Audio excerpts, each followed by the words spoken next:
right, let's dive into a really fun story today. It's called The Laundry Trouble, and it all kicks off with one of those tiny mistakes. You know the kind, the ones any of us could make. But what happens next? Well, it turns into this wild adventure that shows you just how creative people can get when they're really in a bind. So this is really the big question we're looking at. I mean, how big can a small mistake really get?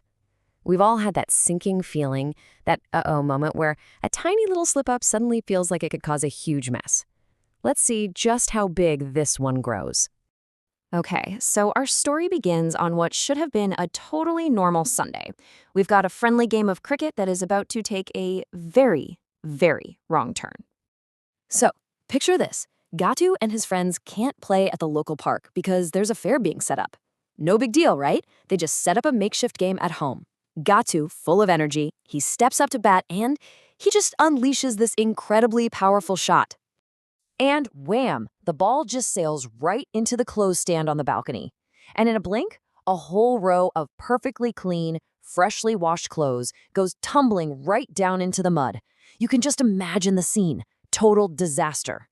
His sister Chinky's reaction pretty much says it all. See, this wasn't just any laundry. Nope. These were these special outfits they were all supposed to wear to a party that very night.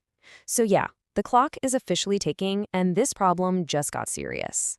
And here is where that small problem starts to snowball. Because instead of just, facing the music, the kids decide they're going to take matters into their own hands.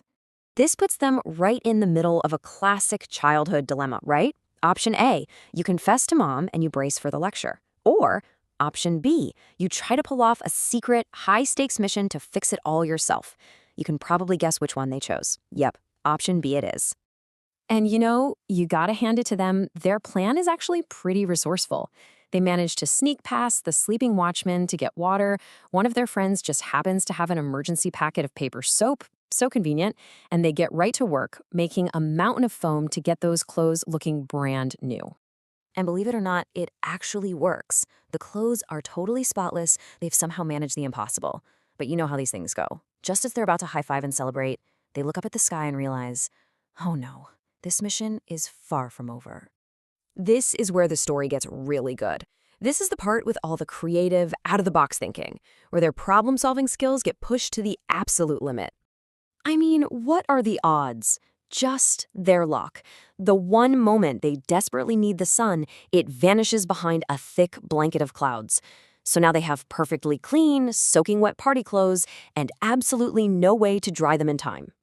Okay, so their first idea is pretty clever. Create an indoor windstorm with a big pedestal fan. Makes sense. But then, of course, disaster strikes again. The power goes out. Just as they're about to give up all hope, Chinky remembers the fair. The very fair that caused all this trouble in the first place, and suddenly a brilliant, absolutely crazy idea is born. So she tells the others her plan. And it is wild, it's totally unconventional, and I'm sure they thought she was nuts. But hey, it's their only shot. So they have to pack up all the wet laundry and head straight for the fairgrounds. And this is their final genius solution. I mean, you can't make this stuff up. They get on the Ferris wheel, each of them holding a piece of clothing. As the ride spins them faster and higher into the air, they just hold the clothes out to catch the wind. It's basically a human-powered, high-altitude clothes dryer. And the wildest part? Their insane plan works. Perfectly. Just one ride, only 5 minutes of spinning through the air, and every single piece of clothing is completely dry. It's incredible. You can just imagine Gatu, totally amazed. Chinky's brilliant, out-of-the-box thinking completely saved the day. They race home, mission accomplished, and hang the perfectly dry clothes back on the stand just in the nick of time. But the adventure isn't quite over. Because after all that effort, all that sneaking around to keep a secret, well, the truth has a funny way of coming out, doesn't it? So their mom comes out to the balcony and she's just completely baffled. She's scratching her head thinking, wait a minute, there was no sun all day. How in the world are these clothes bone dry? The very success of their secret plan is exactly what gives them away.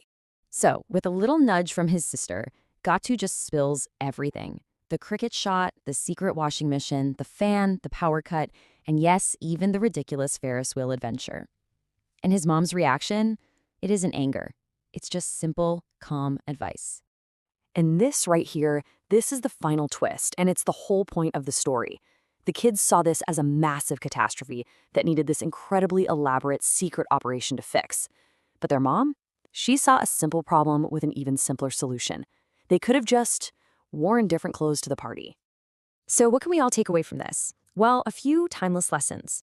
First, trying to hide a mistake can turn a tiny issue into a giant, complicated adventure. But also, it shows that pressure can spark some truly incredible creativity. And maybe most importantly, the simplest, easiest path is often just telling the truth from the start. And this whole story leaves us with a great question to think about. We've all been in a tight spot where we had to think on our feet. So what was your Ferris wheel moment? What was a time you came up with a truly wild, creative solution to fix a problem? Something to chew on.